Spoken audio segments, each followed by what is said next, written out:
ఏ క్షణం నీకు పరమ వైరాగ్యం కలిగిందో, ఆత్మజ్ఞానం తప్ప ఇంకేమీ అక్కర్లేదని అనిపించదు, తక్షణం వెళ్ళిపో అన్నాడు. తక్షణమే ముహూర్తము, వృధాక్షణములు 10 కోట్లు పోయే. పెళ్ళికి ముహూర్తం 3 నెలల తర్వాత ఉంటుంది, శోభనానికి ఇంకా తర్వాత ఉంటుంది, ఇంకా దేనికో ముహూర్తాలు ఉంటాయి. ఆత్మజ్ఞానం పొందడానికి ముహూర్తం ఉండదు, తక్షణమే. అందుకే ఆయనకి రాత్రి దోస్తే రాత్రే బయలుదేరాడు రమణ మహర్షి. అంతే, రైలు దొరుకుతుందా లేదా, డబ్బులు సరిపోతాయా లేదా, ఏం ఆలోచించుకోవాలా. అలా ఆలోచించుకుంటూ కూర్చుంటే బిగుసుకుపోతాం. ఇక్కడ అంత తీవ్రమైన తపన ఉంటే ఈ జపం ఫలిస్తుంది. సోమవారాలు ఏకాదశులు కూర్చుని చేస్తే ఫలించదు. ఇక్కడ దానికోసం దీని నుంచి ఫలితం ఏమీ ఆశించకూడదు. అది జపం. ఆ మంత్రనాదం ఎందుండి ఉదయించుచున్నదో అంటే ఖచ్చితంగా అది హృదయంలో ఉండేటువంటి ఆత్మ నుంచి ఆ నాదం వస్తుంది. ఆ లోపల ఈ ప్రాణవాయువు సంచరించే దాని మీద మనం దృష్టి పెడితే అది ఎక్కడి నుంచి వస్తుందో తెలుస్తుంది. అక్కడ ఉండిపోతాం. ఇంకా అక్కడ నువ్వు నామస్మరణ చేసినా ఒకటే, చేయకపోయినా ఒకటే, ఇబ్బంది లేదు. అది ఆత్మనిష్టలో ఉన్నట్టే. మహర్షి 24 గంటలు 365 రోజులు 70 ఏళ్ళు అలాగే ఉండిపోయారు. అందుకే ఆయనకి ఎవరు వస్తున్నారు, నమస్కారాలు చేస్తున్నారు, ఏం చేస్తున్నారు, ఇవన్నీ ఆయనకి పట్టేవి కాదు. ఏదో కుదిపినట్టు లేపితే ఏదో సమాధానం చెప్పేవారు అంతే. నిరంతరం ఆత్మనిష్ట.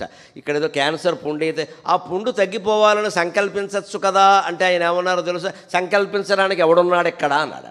సంకల్పించడానికి ఓ జీవుడు ఉండాలి కదా, వాడు లేడు, నన్నేం చేయమంటావు, నువ్వు సంకల్పించుకోవాలని. నాకు లేదు సంకల్పం, నీకెందుకు, అది ఉండని. పైగా ఏమన్నాడంటే మీరందరూ వచ్చినట్టే అది వచ్చిందన్నాడు. మిమ్మల్ని రమ్మని నేను అన్నానా, మీరు అందరూ వచ్చినట్టే క్యాన్సర్ పుండు వచ్చిందంటే మీరు కూడా అలాంటి వాళ్ళని అర్థం. అది మీరు కూడా పుండే సలుపుతూ ఉంటారు కదా, చేసుకునేవాడిని చేసుకోలేకుండాను కోరికల కోసం. అందుకని మీరందరూ వచ్చినట్టే అది వచ్చింది, నన్నేం చేయమంటా, మిమ్మల్ని వెళ్ళిపోమంటే మీకు బాధగా ఉండదు. వారిని పైగా అది అనలా, వారిని మాత్రం ఎలా వెళ్ళిపోమంటావు అన్నారు చాలా గౌరవంగా. వారిని మాత్రం ఎలా వెళ్ళిపోమంటావు, ఉంది ఉండవయ్యా, ఇక్కడ నాకు ఆభరణాలు లేవుగా, కడియాలు అవి ఇక్కడ ఉంది వంకి అన్నాడు ఆయన. ఎర్రగా మెరుస్తుంది కదా పుండు, వంకి ఎంత అందంగా ఉంది అన్నాడు ఆయన. మత్తు మంది ఇచ్చి ఆపరేషన్ చేయవలసిన అవసరం లేకుండా ఆపరేషన్ చేయవలసి వస్తే చేసుకోండి అన్నాడు ఆయన. అది ఆయనకి తెలియలేదు. దేహభ్రాంతిని పూర్తిగా వదిలినటువంటి మహాయోగికి తప్ప మరొకరి చరిత్రలో ఇటువంటి ఘట్టం జరిగే అవకాశం లేదండి, రమణ మహర్షి చరిత్రలో తప్ప. దేహభ్రాంతి పూర్తిగా వదిలేశాడు ఆయన. అది మనం గ్రహించుకోవాలి. అలాగే ఇంకొక గొప్ప ఉపాయం చెబుతారు. మంత్రజపం చేయడానికి ఇదైతే ఆ మంత్రం కూడా ఆగిపోయి పూర్తి ఆత్మనిష్టలో ఉండడం ఎలాగా అని కావ్యకంఠ గణపతిములు అడిగితే ఆయన చెబుతారు. నేను అనే స్ఫురణ ఎందుండి ఆవిర్భవించుచున్నదో పరికించినచో ఆ పరికించు మనస్సు అందే లీనమగును, అదే తపస్సు అన్నారు.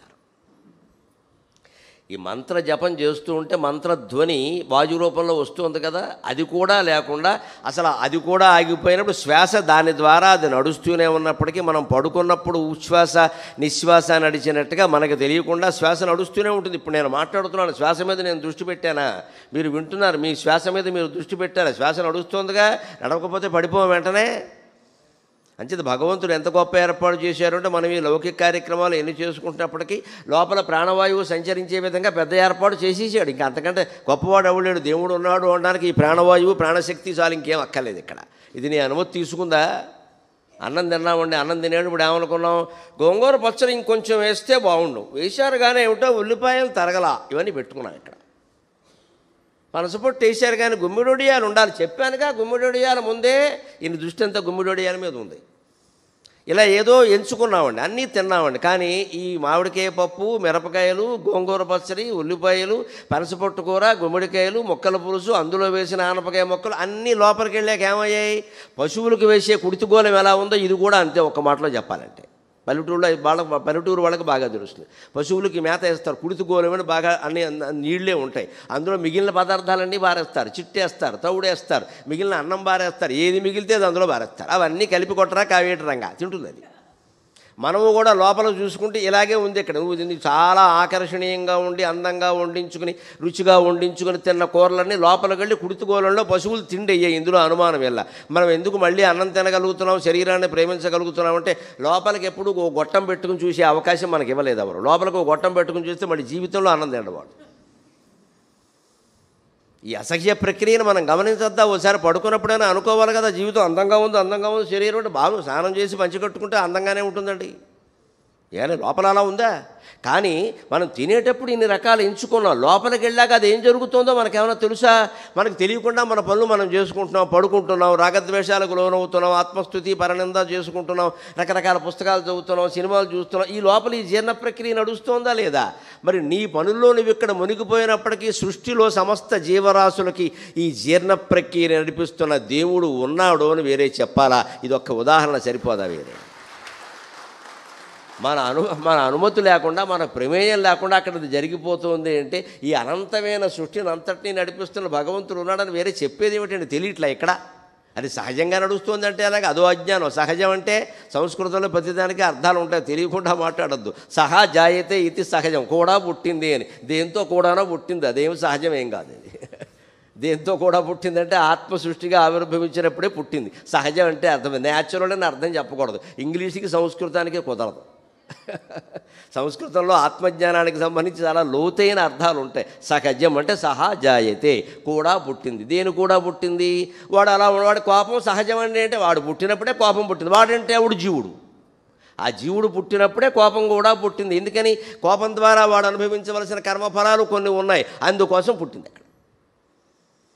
మనం ఎంత చెప్పినా కోపం తగ్గించుకోడు వాడు. బాగా 4 మొట్టికాయలు తగిలాక, 4 అనుభవాలు అయ్యాక ఏమిటో ఉన్నట్టుండి పరమశాంతమూర్తి అయిపోతాడు. ఏమిటో 20 ఏళ్ళ పాటు చంపుకుతున్నాడు, ఒక్కసారిగా మారిపోయాడంటే మనం ఏమనుకుంటాం? అక్కడికి వెళ్ళాడు, ఎక్కడికి వెళ్ళలేదమ్మా, వాడు లోపలికి వెళ్ళాడు. వాడు అనుభవించవలసినవన్నీ అయిపోయినాయి కాబట్టి రీలు తిరిగింది అక్కడ. ఈ కింద 100 నాడులు తిరుగుతూ ఉన్నాయి కదా, ఈ చుట్టుకొని ఇవి ఒక్కోటి జీవుడికి తగులుతూ ఉంటుంది. తగిలినప్పుడల్లా ఆ కర్మఫలం పుణ్యమో పాపమో అనుభవానికి వస్తూ ఉంటుంది. ఆ చుట్ట అయిపోయిన తర్వాత ఆ ఖాళీ అవుతుంది ఇంకా వాడికి. ఇంకా వాడి కోపం అప్రయత్నంగా తగ్గుతుంది. అందుకే నేను చాలాసార్లు చెప్పాను, చాలామంది ఇబ్బంది పడుతున్నారని. 18 ఏళ్ళు దాటిన వాళ్ళని ఎవరూ మార్చలేరు. మార్చగలిగిన వాళ్ళు ఇద్దరు. ఒకడు వాడే, రెండో వాడు దేవుడు, ఇంకెవరు లేరు ఇక్కడ. మనం ఉపదేశాలు చేయడం అనవసరం, వదిలేసి నమస్కారం చేయడం మంచిది. ఇంకక్కడి నుంచి వాడికి కౌన్సిలింగ్ ఇప్పిద్దాం, అది ఇప్పిద్దాం, ఆయన దగ్గర కూర్చోబెడదాం, గరికిపాటి వేరే చేత ఆశీర్వచనం చేయిద్దాం. నాకు నేను చేసుకోవాల్సిన ఆశీర్వచనాలు కూడా చాలా ఉన్నాయి ఇక్కడ. దానివల్ల ఏం జరగదు పని. ఇదంతా మన భ్రమ. ఇది అనవసరంగా భారం పెంచడమే. యజ్ఞం చేస్తే మారిపోతాడు, ఏదో ఏం చేసినా మారడమ్మా. వాడు అనుభవించాల్సిన కర్మఫలాలు ఉన్నాయి, దానివల్ల అనుభవించడం అండి. దానివల్ల మనకి నష్టం లేకుండా చూసుకోవడమే, వీలైనంత కట్ చేసి సంబంధాన్ని దూరంగా ఉండి చూసుకోవడమే, అంతే. ఆర్థిక నష్టాల వల్ల, అనారోగ్యాల వల్ల, దోషాల వల్ల వాడు అనుభవించాల్సినవి కొన్ని ఉన్నాయి. అనుభవిస్తాడు, మనం ఏం చేయలేము ఇక్కడ. మనం ఎంత గొప్ప వాళ్ళమైనా వాడు అది అనుభవించక తప్పదు. ఎందుకంటే వాడు ఆ కర్మతో పుట్టాడు. సహజం అంటే అర్థం అది, సహజాయితీ.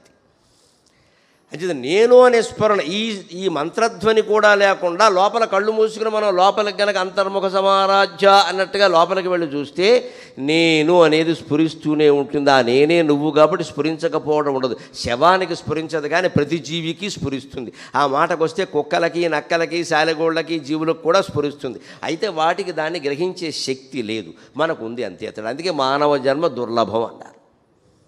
లేకపోతే జంతువు కంటే మనం ఏ రకంగా గొప్పవాళ్ళం? జంతువులన్నీ సహజంగా ప్రవర్తిస్తాయి. ఆకలి వేసినప్పుడే తింటాయి. మనం ఆకలి వేసినప్పుడు కాదండి, 10 ఏళ్లకు సరిపడా దాచిపెట్టుకుంటున్నాం ఇక్కడ. జంతువు కంటే ఘోరం మన ప్రవర్తన.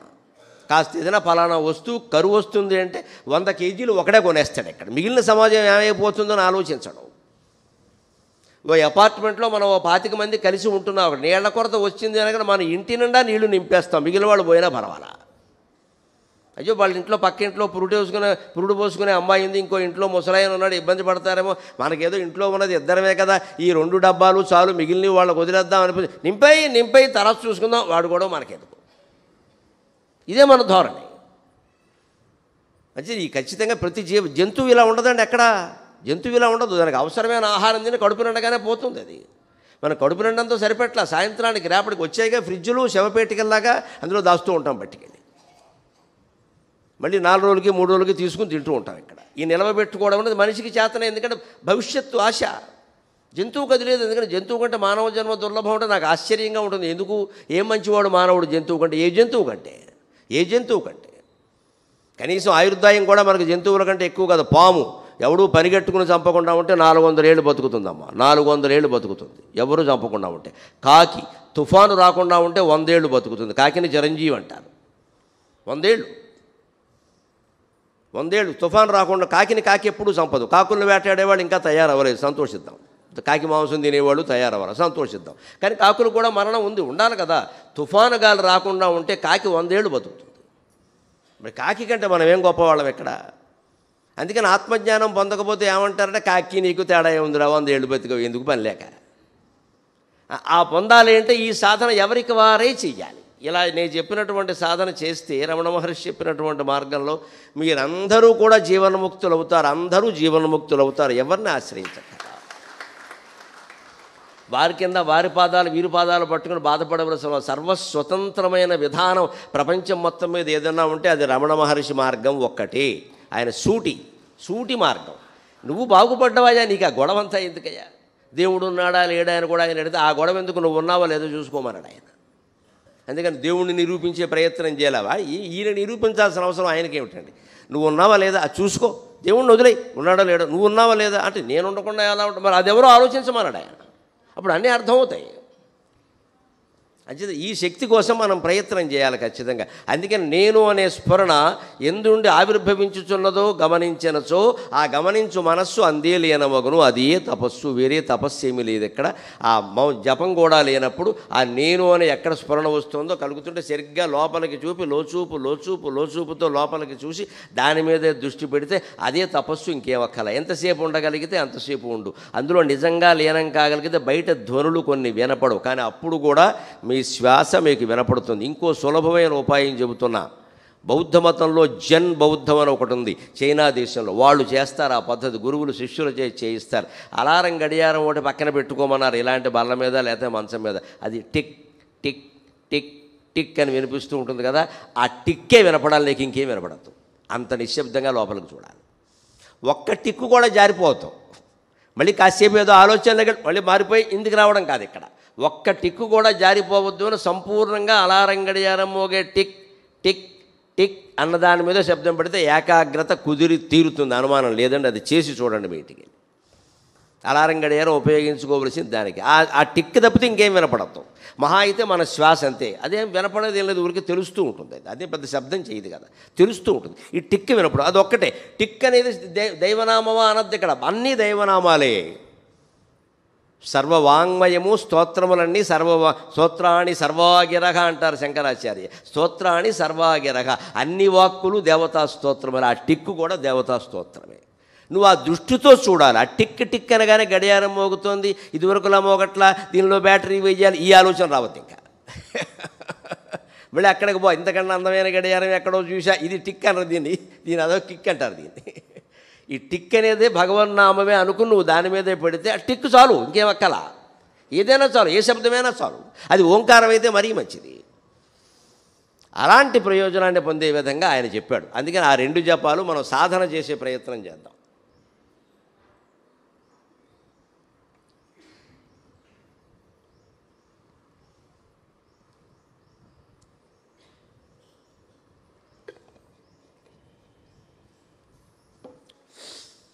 ఆ సాధన చేస్తే కలిగే ప్రథమ ప్రయోజనం ఏమిటంటే మన మనస్సులో ఉండే రకరకాల బంధాల మీద అపేక్షలు తొలగిపోతాయి. అందుకోసమే మహర్షి ఇక్కడికి వచ్చిన వాళ్ళందరినీ 2 ప్రశ్నలు వేసేవారు. మామూలుగా ఏదైనా మాట్లాడవలసి వస్తే సాపాటు అయిందా అని అడిగేవారు, గిరి ప్రదక్షిణం చేసేవా అని అడిగేవారు. ఇప్పుడు ఆ గిరి ప్రదక్షిణంలోకి ప్రవేశించేద్దాం, మనకి చాలా కీలకం కదా. మనిషి ఏదో ఒక పని చేయాలి, ఎందుకంటే సంపాదించుకోవాలి కాబట్టి. సంపాదించుకోవడం ఎందుకంటే అన్నం తినాలి కదండి, అన్నం తినే మేరకైనా సంపాదించుకోవాలి. తిండి బట్ట ఉండాలి వద్దు, దాని మాత్రమే సంపాదన ఉండాలి కదా. అంటే అത്ര ఆహారార్థం కర్మ కుర్యాదనంజం కుర్యాదాహారం ప్రాణ సంరక్షణార్థం. సరే, ఆహారం కోసం సంపాదించుకున్నాం, ఆహారం తినడం. మరి ఆహారం తినడం ఎందుకు, అన్నం తినడం ఎందుకు? ప్రాణం నిలబెట్టుకోవాలి కదా. వెంటనే ప్రాణా సంధార్యా తత్వజిజ్ఞాసనార్థం. ప్రాణాలు ఎందుకు నిలబెట్టుకోవాలి? పోతే నష్టం ఏమిటంటే ఈ జన్మ ఎత్తింది మళ్ళీ జన్మ ఎత్తకుండా ఉండడానికి, అదొకటే లక్ష్యం ఇక్కడ. ఈ జన్మ ఎత్తింది ఎందుకంటే మళ్ళీ జన్మ ఎత్తకుండా ఉండడానికి. 10వ తరగతి పరీక్ష రాసే విద్యార్థి ఏమనుకుంటాడు, మళ్ళీ 10వ తరగతి రాయాలి అనుకోడు వాడు. అలా ఎందుకు అనుకుంటాడండి? మళ్ళీ రాయిద్దనే అనుకుంటాడా లేదా? మనం ఎందుకంటే మరి మళ్ళీ అంటాం. ఇక్కడ ఒక క్షేత్రానికి వస్తాం, మళ్ళీ 10వ తరగతి మళ్ళీ రాస్తావా? మళ్ళీ వచ్చిన చోటకి వస్తున్నామంటే ఏమీ పొందలేదన్నమాట. ఏమీ పొందలా, ఊరికే మట్టి అంటించుకున్నాం. అందుకని మళ్ళీ వస్తూ ఉంటాం. ఇక్కడ డిగ్రీ పాస్ అయిన వాడు మళ్ళీ నేను డిగ్రీ చదవాలంటే, ఎంబీబీఎస్ చదివినవాడు కూడా మళ్ళీ నేను ఎంబీబీఎస్ చదవాలంటే ఇంకేదో పై చదువుతాడు కదా. మనం ఎందుకంటే ఇక్కడ ఆగిపోతున్నాం పుణ్యక్షేత్రాల దగ్గర. ఓసారి వెళ్ళాను, ప్రతి నెల వెళ్ళాను, ఏడాది వెళ్ళాను, నేను వెడుతూనే ఉంటాను. దేనికి వెళ్ళడం ఇక్కడ? ఇది ఆలోచన చేయాలి. ఇది తత్వ జిజ్ఞాస కాదు ఇది. అందుకని జన్మ ఓసారి ఎత్తాము అంటే ఎందుకు ఎత్తామంటే ఇంకెత్తకుండా ఉండడానికి, అంతే. మళ్ళీ రాయిద్దికి పరీక్ష. ప్రణాస్కంధారయా తత్వ జిజ్ఞాసనార్థం, తత్వం జిజ్ఞాస చేయడం కోసం. తత్వం జిజ్ఞాస్యం ఏన భూయో న జన్మ. ఆ తత్వ జిజ్ఞాస ఎందుకయ్యా అంటే మళ్ళీ జన్మ అనేది కలగకుండా ఉండడానికి. ఇంకో దారి లేదు, ఇంకో లక్ష్యం ఏం లేదు దీనికి. అందుకని దానికోసం గిరి ప్రదక్షిణం అన్నారు. అందుకే గిరి ప్రదక్షిణం చేస్తే, గిరి ప్రదక్షిణాన్ని ఆయన ఏమన్నారో తెలుసా?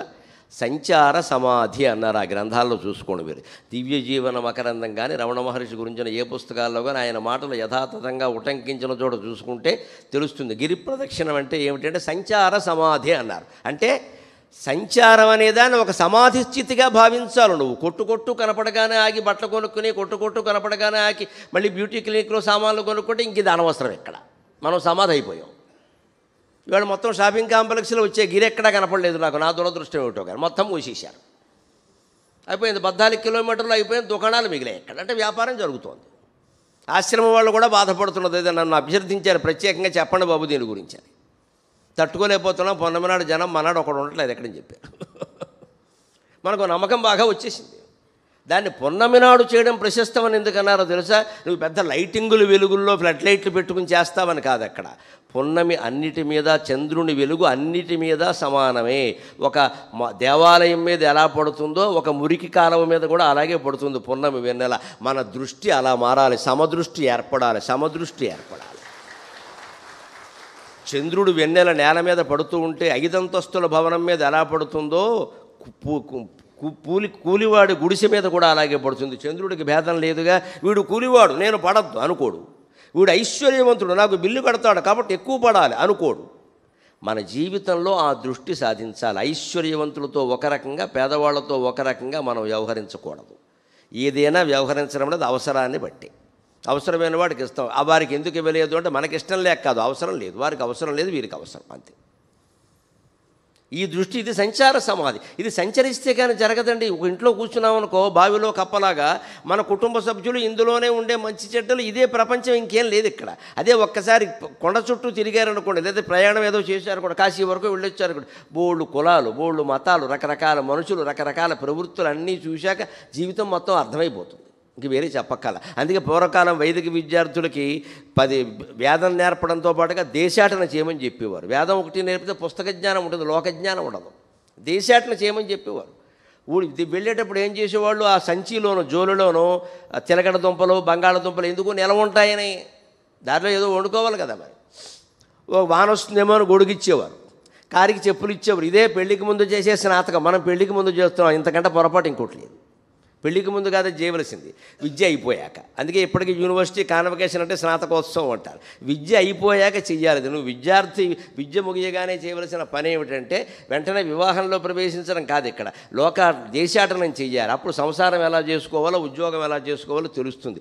ఎప్పుడు సంచార సమాధి అంటే రకరకాల వ్యక్తులు, రకరకాల జీవులు, రకరకాల జీవన విధానాలు అన్నీ చూశాక అన్నింట్లోనూ ఉన్నది ఒకే ఒక శక్తి కదా అనే నమ్మకం ఏర్పడగానే ఆత్మజ్ఞానం కలగడానికి దారి దొరికినట్టు. అందుకని సంచారం. అందుకని గిరి ప్రదక్షిణం చేసేటప్పుడు మన దృష్టి దేని మీద ఉండాలి? దుకాణాల మీద కాదు. దుకాణాల మీద ఉండబట్టే వాళ్ళు దుకాణాలు ఇంకా పెంచుతున్నారు. బోళ్ళు మంది వస్తారండి, ఎవరో ఒకరు కొనకపోతారా అని వాళ్ళు ప్రదక్షిణం చేయడం మానేసి దుకాణంలో కూర్చుంటున్నారు. మనం ఏమీ కొనకుండా మొత్తం చుట్టూ తిరిగి వచ్చాను, ఎవరు కొనట్లేదండి ఈ మధ్యన, దుకాణాలు మూసేస్తారు. అప్పుడు గిరి కనపడుతుంది. అప్పుడు గిరి చుట్టూ తిరిగితే ఏమిటొస్తుంది? ఖచ్చితంగాను మొక్కలు ఉంటాయి, ఎదిగిన చెట్లు ఉంటాయి, మొక్కలు ఉంటాయి, మానులు ఉంటాయి, కోతులు ఉంటాయి, పందులు ఉంటాయి, రకరకాల జీవులు ఉంటాయి. ఆ జీవులన్నిటి జీవన విధానం కనిపిస్తూ ఉంటే సర్వం కల్విదం బ్రహ్మ, సర్వం కల్విదం బ్రహ్మ అనే భావన స్థిరపడుతుంది. అందుకోసం కొండ చుట్టూ తిరగమన్నారు. ముఖ్యంగా కొండ చుట్టూ కోతులు ఉంటాయి. రమణాశ్రమం అంటే కోతులే. నిన్న కోతి గురించి ఆయనే ఎంత గొప్పగా చెప్పాడో తెలుసుకున్నాం మనం. అంచేత ఏ జీవిని మనం అవమానించొద్దు, ఏ జీవిని మనం అనుమానించొద్దు. అన్నిటినీ గౌరవించాలంటే అన్నీ భగవత్ స్వరూపం అనేటువంటి భావన మనస్సులో ఉండాలి కదా. అందుకని సంచార సమాధి అన్నారు గిరి ప్రదక్షిణాన్ని. ఆ సంచార సమాధిగా మనం భావిస్తే జరిగేది ఏమిటయ్యా? ఈ గిరి రూపంలో ఉన్నది భగవత్తత్వమే. అరుణాచలము అంటే సాక్షాత్తు శివుడే అన్నాడు ఆయన. ఎందుకని? అది నిశ్చలం, కొండ నిశ్చలం, కింద దుకాణాలు మనము చంచలం. ఈ చంచలతత్వం అర్థం కావాలంటే ఎప్పుడు నిశ్చలతత్వం కేసి చూడాలి. చెంచల రూపమందుకొని సర్వము సాగుచునుండే, చెంచల రూపమందుకొని సర్వము తానై సాగుచుండే నిశ్చంచలతత్వం ఒక్కటి, చెంచల రూపమందుకొని సర్వము తానుగా సాగుచుండే నిశ్చంచల తత్వమొక్కటి, అచంచల బుద్ధి గ్రహించునయ్యదే సంచితముల్ నశించునెడ, అచంచల బుద్ధి గ్రహించునయ్యదే సంచితముల్ నశించునెడ, శంకరుడయ్యదే విష్ణువయ్యదే మంచియు చెడ్డనయ్యదే సుమా, తుది నీవును నేను నయ్యదే. చంచలతత్వాన్ని అందుకని ఒక నిశ్చంచల తత్వం కొనసాగుతోంది. ఈ కనిపిస్తున్న సృష్టి చంచలం, అందుకే శంకరాచార్య దీన్ని మిథ్య అన్నారు. మిథ్య అంటే లేదు అని కాదు, పొరపాటు అర్థాలు చెప్పొద్దు. జగన్నాస్తి అనలేదు, ఆయన అజ్ఞాని కాదు, అమాయకుడు కాదు. జగత్తు మిథ్య అన్నాడు. ఉన్నది ఉన్నట్టుగా ఉండదయా, నిరంతరం మారిపోతుంది అన్నాడు. లెక్క ఇది, నిరంతరం మారిపోతుంది అన్నాడు. నిరంతరం మారిపోతున్నది ఉన్నట్టా లేనట్టా? నువ్వు ఉందనుకుంటే ఉంది, లేదనుకుంటే లేదు. ఏ క్షణానికి ఆ క్షణం ఉంది, మరుక్షణం లేదు. మారిపోతుంటే అంతే కదా. జగత్తు మరుక్షణం ఉండదు, ఏ క్షణానికి ఆ క్షణం ఉంది. అందుకే జీవితం సుఖంగా ఉండాలంటే వర్తమానం మీద దృష్టి పెట్టాలి. భవిష్యత్తు గురించి భయపడకూడదు, గతాన్ని గురించి ఆలోచించకూడదు. ఏది జరుగుతుందో అది జరగనిస్తే అయిపోయాయి. ఈ ఉపన్యాసం చెప్పడానికి ముందు నాకు, వినడానికి ముందు నీకు 100 సమస్యలు బయట ఉండొచ్చు. అవన్నీ బయట వదిలేసి ఇక్కడ కూర్చున్నామా లేదా? ఇప్పుడు నేను ఆ సమస్యల గురించి ఆలోచించి, మీరు ఆ సమస్యల గురించి ఆలోచిస్తే చెప్పడమో జరగదు, వినడమో జరగదు. వర్తమానం మీద దృష్టి అంటే ఇదే. వర్తమానం మీద దృష్టి అంటే దీనిలో మళ్ళీ ఫోటో తీసే ప్రయత్నం చేసామంటే అర్థం భవిష్యత్తు మీద దృష్టి పెట్టాను ఇక్కడ. అది ఎప్పుడో చూడాలి, ఎవరికో పంపాలి, ఇప్పుడు లైకులు రావాలి, ఇది సరిపోయింది ఇక్కడ. నీకు జ్ఞానం రావక్కల, లైకులు రావాలంటే బొట్టనవేలు కావాలి. ఇక్కడ వెళ్ళి బొట్టనవేలు చీక్కుంటూ కూర్చోరాదా? ఎవరొద్దన్నారు? మనకేవో ఎవరికో పంపాలి, ఎవరికో లైకులు కావాలి. మనం వినడం, మనం తెలుసుకోవడం ముఖ్యం కాదు, అందుకు వస్తుంది. అంటే మనం వర్తమానం మీద దృష్టి పెట్టట్లా.